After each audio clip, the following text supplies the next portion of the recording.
The bias of the High Council. The Sirathi High Council chamber was built from translucent crystal metal, designed to intimidate through elegance alone. Dozens of species sat in curved tiers, each one representing advanced civilization status in the galactic registry. And below them, standing in a containment-lit witness platform, was a human. No title was used for him, only classification: human asset, pre-uplift industrial worker class. To the council, that meant one thing: intelligent enough to follow instructions, not intelligent enough to contribute ideas. Humans were tolerated in logistics roles, dock labor, salvage operations, physical tasks where higher cognition risk was irrelevant. Today, however, the hearing was not about labor. It was about history and arrogance. 2. The temple equation problem. At the center of the chamber floated a projection. The Veil-Core temple equation, an ancient mathematical construct embedded in ruins found across 3 star systems. It was not just a puzzle. It was a gatekeeping symbol, a test of intellectual legitimacy used by the Sirathi to justify their dominance over archaeological claims. The equation had remained unsolved for 1,400 cycles. Entire research fleets had failed. Quantum mathematicians had collapsed under it. Artificial cognition models returned recursive contradictions. One council member said proudly, "No non-Sirathi mind has ever resolved it." Another added, "It is proof of cognitive hierarchy." In simpler terms, if you cannot solve it, you are lesser. And that was the point. 3. The human in the room. The human dockworker was named Evan Rook. He was not there as a participant. He was there as evidence.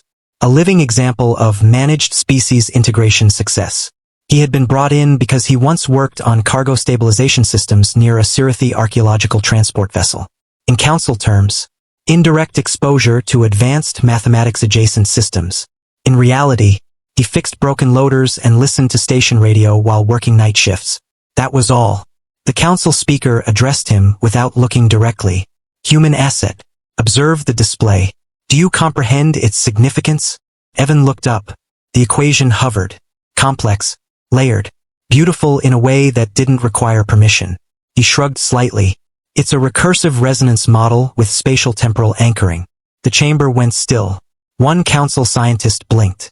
"Repeat classification?" Evan scratched his neck. "You're trying to map stability across shifting dimensional reference points using fixed harmonic anchors." A pause. "That won't converge." For the first sign of discomfort, the council shifted. Not loudly, but noticeably, because that was not supposed to happen.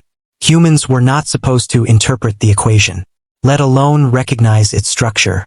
A senior Sirathi mathematician leaned forward. "You are guessing." Evan shook his head. "No." He stepped slightly closer to the projection, not out of confidence but habit. Dockworkers always lean toward broken systems to inspect them. "You're forcing linear symmetry onto a non-linear containment lattice." A pause. "That's why it's unstable."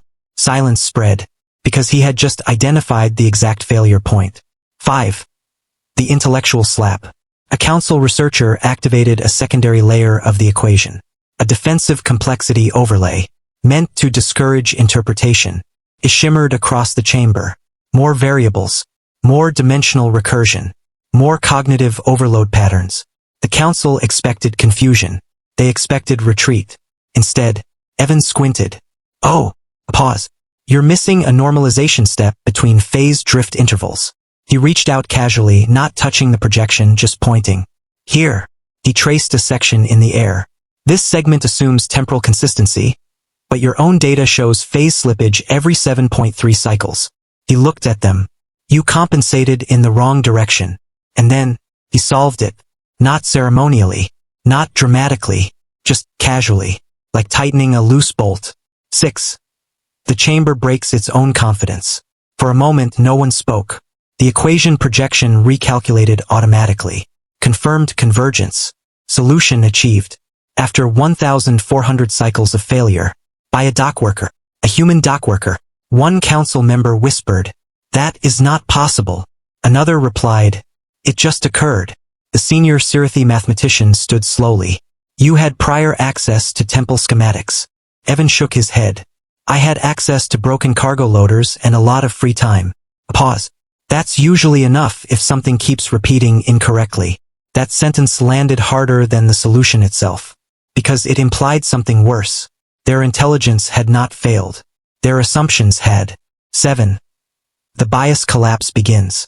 The council speaker tried to regain control. This result does not alter classification hierarchy, but the chamber was no longer listening, because the projection had already updated. Solution origin. Human cognition classification. Non-academic industrial variant. A junior analyst whispered. Non-academic? Solved it? Another corrected. He didn't solve it academically. Pause. He solved it practically. And that distinction shattered the entire premise of uplift bias, because it meant intelligence wasn't hierarchical. It was contextual. 8. The human doesn't celebrate. Evan didn't smile, didn't react like a genius. He just looked at the equation fading into stable form and said, "You overcomplicated it." Then he shrugged. It was probably built by someone trying to prove they were smarter than they needed to be. That hit harder than the solution, because the temple equation wasn't just math. It was cultural superiority encoded in structure, and a dockworker had just exposed it as overengineering. 9. The council realization. One Sirathi elder finally spoke. "You were classified as uplifted animal labor class." Evan nodded. "Yeah." Pause. "That's a weird way to say, person who fixes broken systems." Silence. Because now the category itself felt unstable. Not because it was wrong, but because it was incomplete. Final line. And in the grand chamber of the galaxy's intellectual elite, where species measured worth through complexity and inherited assumption, a human dockworker quietly revealed the most uncomfortable truth of all. Intelligence is not what you are given. It is what you notice when no one expects you to matter. And sometimes the greatest minds in the room are the ones no one bothered to properly classify.